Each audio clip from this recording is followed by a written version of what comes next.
Γεια σας και καλώς ήρθατε στο κανάλι μου. Σήμερα πάμε να φτιάξουμε μια νηστίσιμη τούρτα κατσαρόλας, πάρα πολύ εύκολη και πάρα πολύ νόστιμη.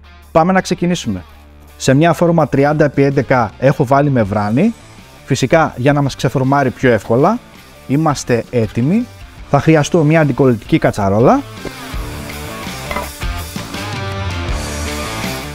Θα χρησιμοποιήσω 1 λίτρο ρόφημα καρπός αμύγδαλο χωρίς ζάχαρη όλυμπος. Το καπάκι κλείνει πάρα πολύ εύκολα και ανακυκλώνεται μαζί με τη συσκευασία. Ανοίγω τη φωτιά, 40 γραμμάρια κακάο, 100 γραμμάρια corn flour, 150 γραμμάρια ζάχαρη κρυσταλλική και ανακατεύουμε πάνω στη φωτιά μέχρι που να μας πήξει κρέμα.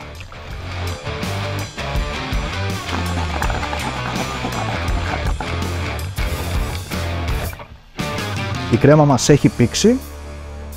Ωραία.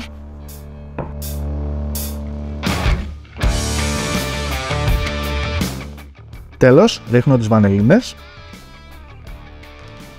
και 70 γραμμάρια φυτικό λάδι και ανακατεύουμε πάρα πολύ καλά.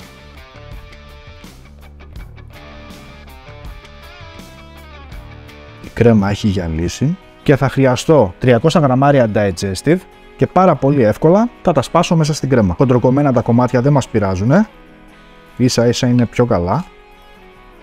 Το σύρμα έκανε τη δουλειά του, θα τα αφήσω στα άπλυτα και τώρα θα χρειαστώ μια σπάτουλα και θα ανακατέψω πάρα πολύ καλά.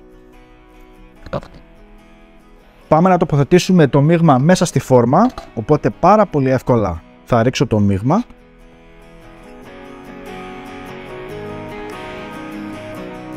Οπότε τώρα θα στρώσω με τη σπάτουλα και τώρα για να πατάει πιο καλά το γλυκό, τι θα κάνω? Θα βάλω από πάνω μπισκότα ολόκληρα. Θα βάλω άλλη μια μεμβράνη από πάνω να εφάπτεται καλά και στα μπισκότα και στην κρέμα. Έτσι. Και είμαστε έτοιμοι για κατάψυξη. Έχουν περάσει 30 με 40 λεπτά, το γλυκό μας είναι έτοιμο στην κατάψυξη. Πάμε να ετοιμάσουμε το γλάσο μας. Σε ένα κατσαρολάκι ρίχνω 170 γραμμάρια ρόφημα καρπός αμύγδαλο χωρίς ζάχαρη όλυμπος. Ανάβω φωτιά και ζεσταίνουμε μέχρι να το φτάσουμε σε σημείο βρασμού. Ανοίγω και το άλλο το μάτι. Εδώ θα κάνουμε μπεν μαρί. Οπότε πετάω την κουβερτούρα. 300 γραμμάρια με 52% κακάο.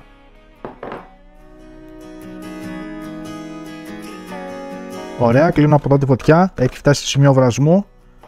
Το ρίχνω πάνω στην κουβερτούρα.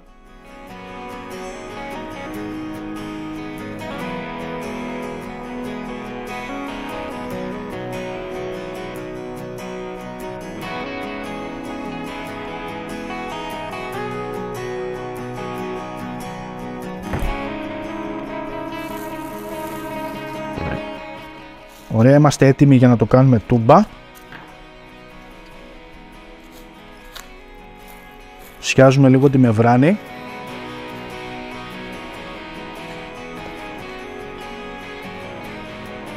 Και γυρνάμε.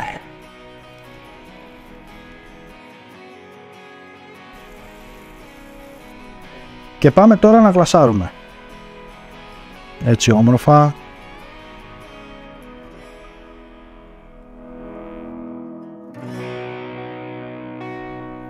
Και τέλος, θερματισμένο καρύδι.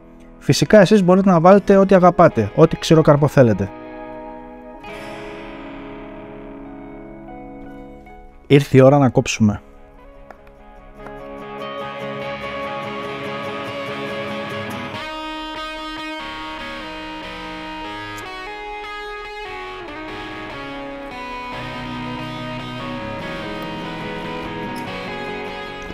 Αυτό ήταν το βίντεο, φίλο μου, για σήμερα. Ελπίζω να σας άρεσε η συνταγή. Θέλω να τη φτιάξετε όλοι. Είναι εκπληκτική. Είναι ένα εκπληκτικό νηστίσιμο γλυκό. Κάντε ένα like, μια κοινοποίηση, γιατί είναι σημαντικό για να το δουν και οι φίλοι σας. Μέχρι το επόμενο βίντεο, να περνάτε καλά. Γεια σας!